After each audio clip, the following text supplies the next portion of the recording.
Good morning, everybody. Good morning, good morning. And it's a pretty wet morning. This my bonfire's gone. Look, oh, burned that up last week. Just as well I did, because the weather wasn't too brilliant. We're nice and early, so we can go the bendy way. You can get another good look at my house. Look, with all the scaffolding all over it. Hopefully the builders are going to turn up today, and it's going to look nice when it's all lime mortared. Needs to be lime mortared because it's built in 1827. Oh, let's not go there. Let's go now. So, I hope you're well. We are very quiet at the moment. Mind you, at the beginning of the week we always look like we're really quiet, but then it all builds up, you know. We had 3 days worth of work last week out of 5. 2.5. Monday, Wednesday, Friday morning. Nothing on Tuesday, Thursday. Good organisation, you might say, which I think is how I'd characterise it. This week we've got Monday and Tuesday, Thursday and Friday mornings booked up. So what's that? That's another 2.5 days, isn't it? So, I mean, you know, there's several ways of looking at this.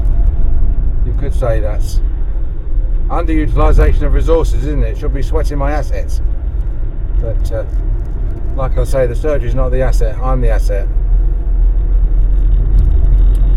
So, and you know, no doubt we'll book up a bit. As Monday, we always sort of get a lot of phone calls asking if they can come in, and we'll get that as we come up towards Christmas as well. People say, "Can you get this fixed for me before Christmas?" or "Can you look at this for me before Christmas?" All the cabbages on the left-hand side have been picked, and new cabbages planted, I suppose. I don't know what they've got in there now.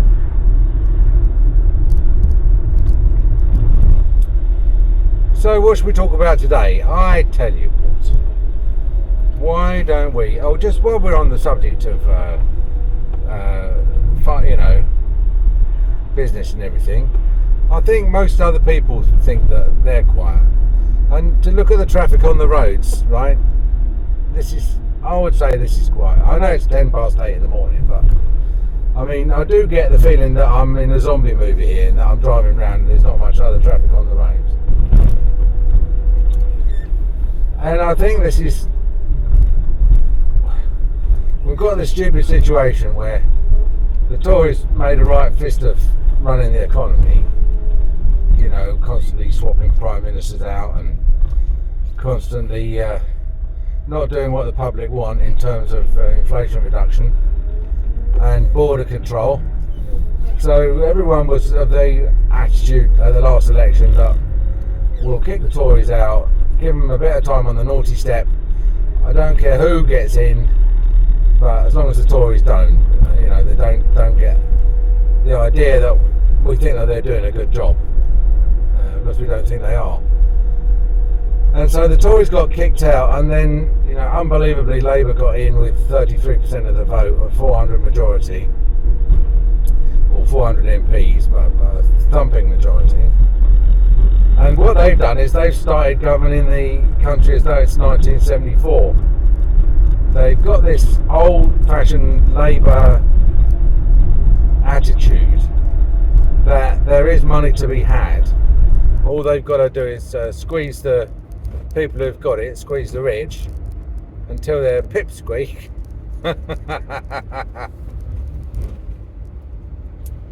And so that's what they've done. They've come in and they've set about squeezing everybody. But the trouble is, the people that they've squeezed they started off by squeezing pensioners by removing their winter fuel allowance. Then they started squeezing the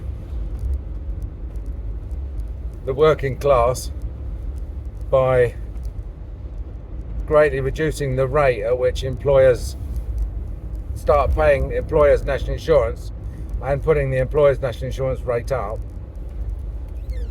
So, not at all, because most of them have never been employers, not at all understanding that the money for the employers' national insurance comes out of the payroll fund, and so it comes out of the money available to pay the staff, and so it is effectively a tax on the workers, because it's a tax on the money that is used to pay the workers.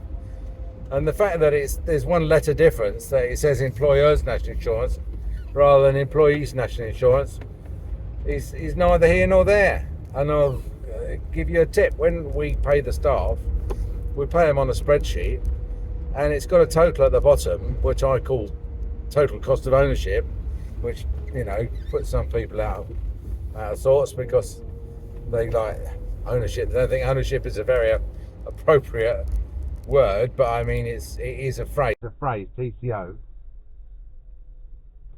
You're kidding me.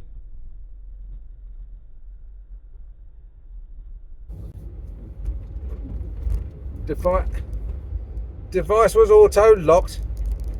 Oh, now this explains something. Oh no, that means that that explains why it turned itself off last time, because it's auto lock, because it wasn't used for a while. I'll have to turn off auto lock. Anyway, I don't know what I'm going to do now.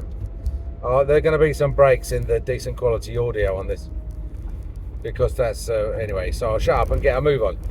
So where was I? Yeah. So the total cost of ownership is the bottom line figure it costs you.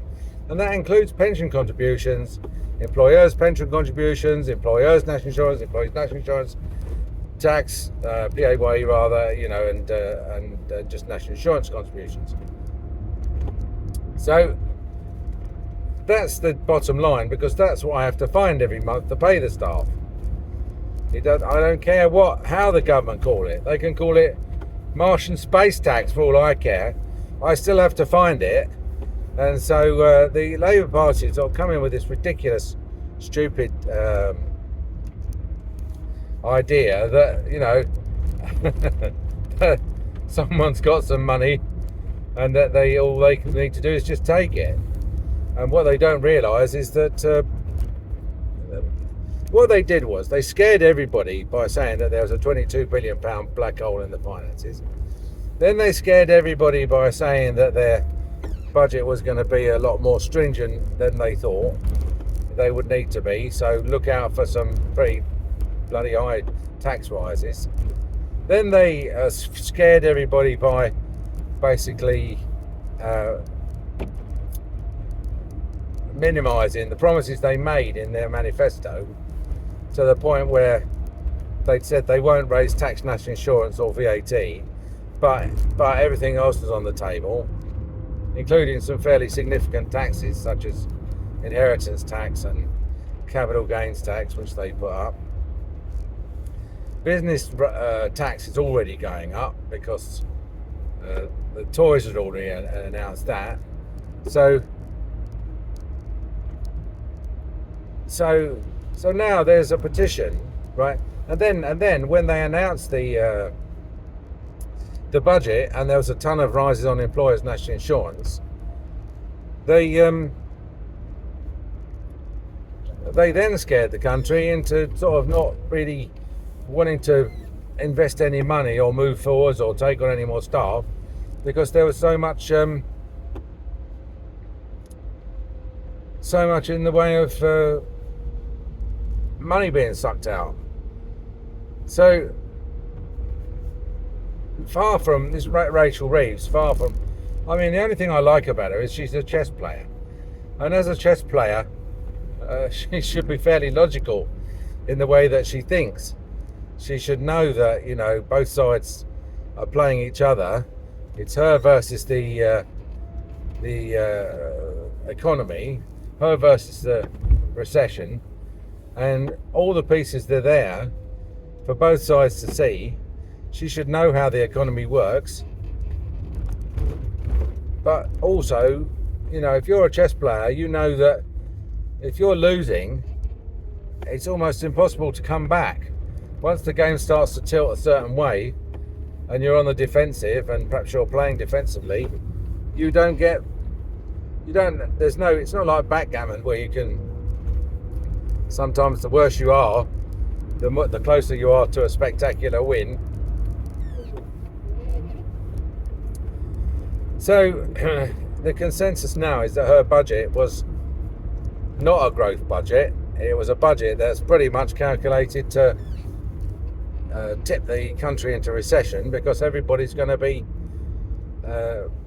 pulling in their horns, and just basically not really investing or taking on staff. And as a result, there's a petition going around that's got over 1 million signatures as of this morning, asking for another general election. Now the only reason why, let me just get through the junction of death. The only reason why people would put a petition out saying that they want another general election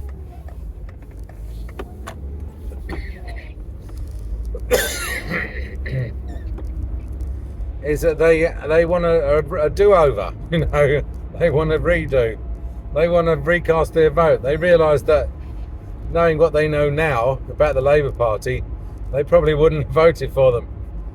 And considering only 1 in 3 people voted for them anyway,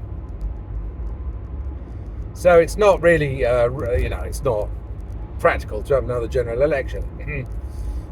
And I've got no sympathy with people. You get 1 vote. You should do your bloody research before, do your due diligence. Learn about the subject. Look at the history of the parties. Look at the personalities. Learn a bit about economics and what's possible and what's not possible in the current climate before you cast your vote. Because you only get 1 chance every 4 or 5 years. You can't just sign a petition and get another go. Now, I know I said I was going to talk about fluoride, and I will talk about fluoride. In fact, I'll talk about fluoride now. So, there was an election in America on November the 5th, and Donald J. Trump won. And although he doesn't take office, he's inaugurated, I think, on the 5th of January and assumes office on the 20th of January. He started to nominate people for various posts. And one of the people who was a Kennedy, Bobby Kennedy, some nephew of some other Kennedy. I don't follow the Kennedys any more than I follow the royal family. But anyway, he's a conspiracist. He believes in conspiracist theories. And in particular to do with health.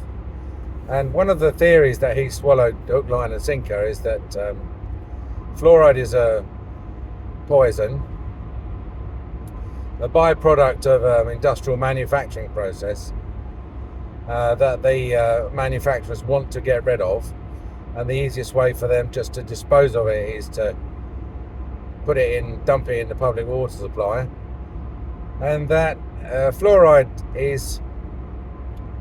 makes you dumb, affects your brain, reduces your IQ,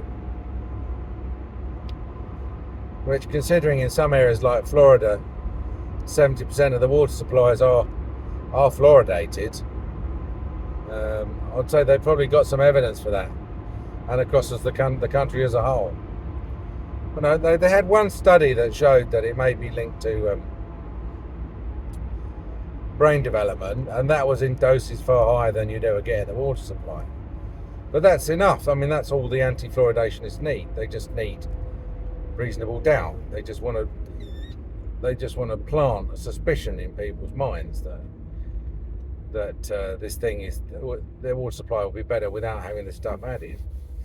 And the only beneficiaries, seeing as the only beneficiaries of these health measures are children up to the age of 6, there's not many votes in that demographic, and so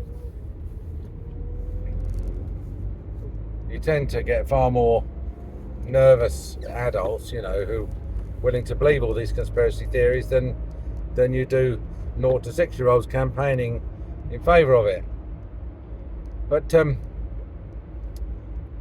what is going to be what's going to be the consequences of having a conspiracy theorist in charge of health? I mean, a lot of Americans are asking themselves this at the moment. I don't know what his view is on who constructed the pyramids and whether we went to the moon or not, but he's more than happy to swallow these old arguments that have been going around literally for decades. I mean, I remember debating once with a guy who's anti-fluoridation, and he was saying, like, if you look at a cell under a microscope and you drop fluoride on it, it shrivels up. And I pointed out that if you put a cell under a microscope and drop pretty much anything on it, it shrivel up, But I'm not going to go into all the pro-fluoride arguments. We all know them. We've all been there. But it's highly likely, looking at the macro picture, it's highly likely that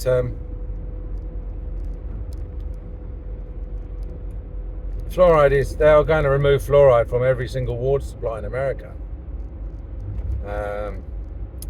And I won't be around to see the results, but I mean, someone will be. I think it's going to be interesting to see what it does to children's teeth in terms of decay rates,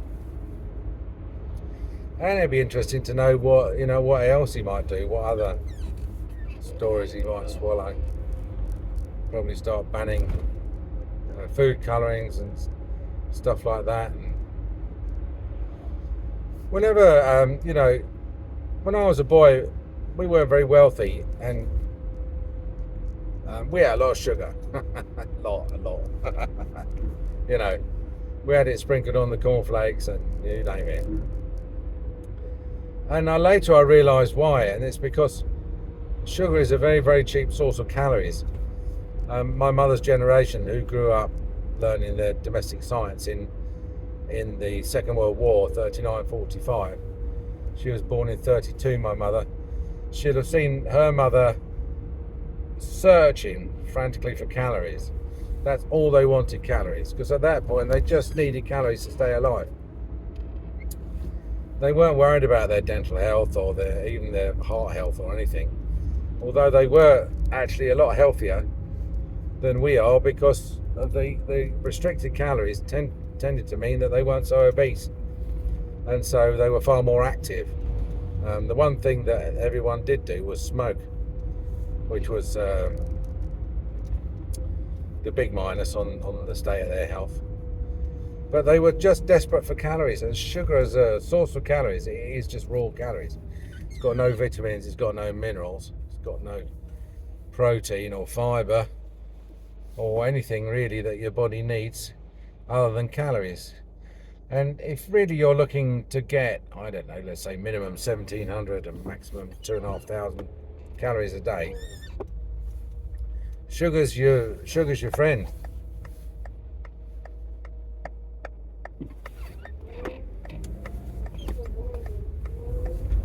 Whoa. Oh, it's a funny junction, that. Should replace it with a roundabout. Yeah, so I mean, you can buy it used to be a £2, it's now a 1 kilo bag of sugar for next to nothing, and it will last you weeks. Whereas if you were to buy the equivalent calories in so-called healthy food, you probably wouldn't be able to get 2 days worth of food. So if you wonder why people keep eating a sweet diet, that's why. Poor people anyway.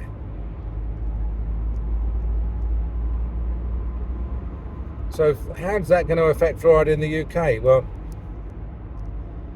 fluoride it's got a weird, I'll summarise it quickly. Fluoride used to be, pretty much in favour when I was a dental student.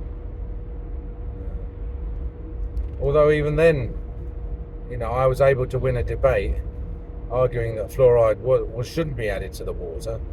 And bearing in mind this was a bunch of dental students who was debating this, much to the annoyance of the professor.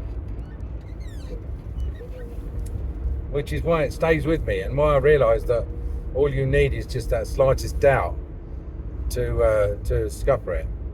But anyway, it was introduced in Birmingham, but not in Manchester, and there's not much enthusiasm.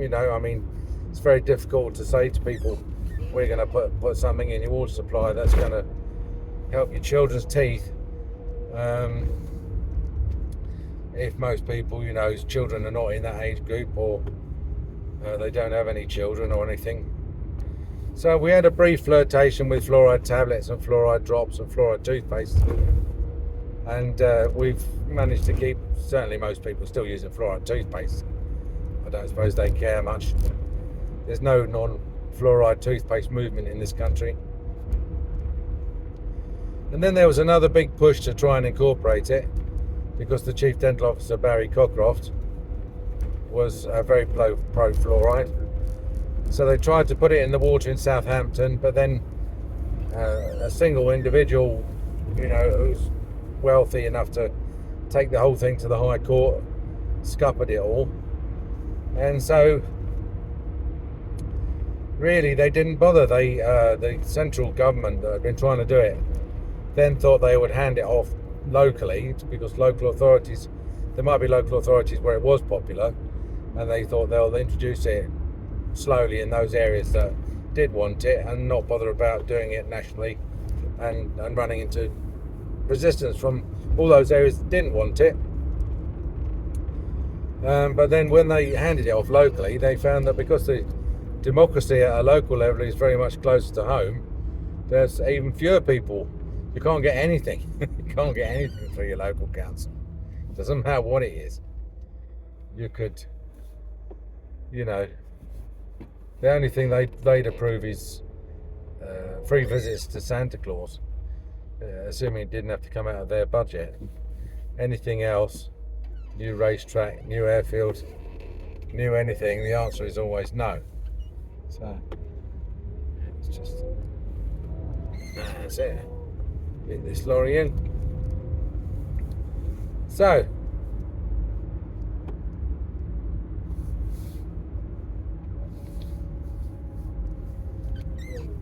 it was handed off to the local authorities, and then they did absolutely nothing with it, and then they had another try and sending it back to national government and anything. But by then, Cockcroft had moved on to be the chairman of the National Fluoridation Society or something. And occasionally you hear him bleating about how we should all be fluoridated. But I just think he's living in the 1970s, which is probably when he trained, same as me, or the 1980s. It's not going to happen, and in America it's certainly going to stop. So, which is, I'm in two minds about it. There was just talk about as an individual, my children didn't have the benefit of fluoride in the water locally. I think we did give them drops for a while. Certainly probably worthwhile giving your children drops for the first couple of years. It's very, very much hindered by the fact that you can't put the drops in the milk because the milk chelates the fluoride, and so it doesn't work. We went down to the, was it the Borrow Foundation or something? There was a farmer down there who I think had produced some fluoridated milk and was trying to get that adopted. That's never really got anywhere. So,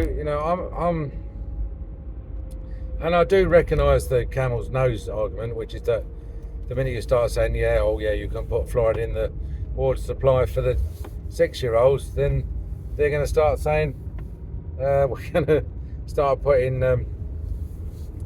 Viagra in the water supply to boost the birth rate. It's, you know, the two arguments are identical, and I don't fancy the latter. Certainly Mrs. Angry doesn't, and therefore I probably don't fancy the former. Now, from a dental point of view, I think the fact that every supermarket checkout is stuffed with sweets, and you know, you find that where children have a lot of decay, it's just down to basic ignorance. I don't mean that in a nasty way. I mean just ignorance as in they just don't know. I've never bothered to learn that giving your children excessive amounts of sweets is poor for their teeth. And I think it would be far better to try and do this through a public health message about dietary reduction of sugar through cakes, biscuits and sweets, fizzy drinks and stuff, than it would be. But the food lobby, you know, has got a pretty good grip on the government. So I mean, that's never going to happen. So we'll wait and see what Mr. Kennedy does. You know, see if his contribution towards being health secretary is going to be in 10 years' time a load of screaming kids going in for GA to have their teeth out. Right, okay, I've got a full day today, so I've got no time to hang around talking to you. Excuse me. I'll talk to you next time. Bye.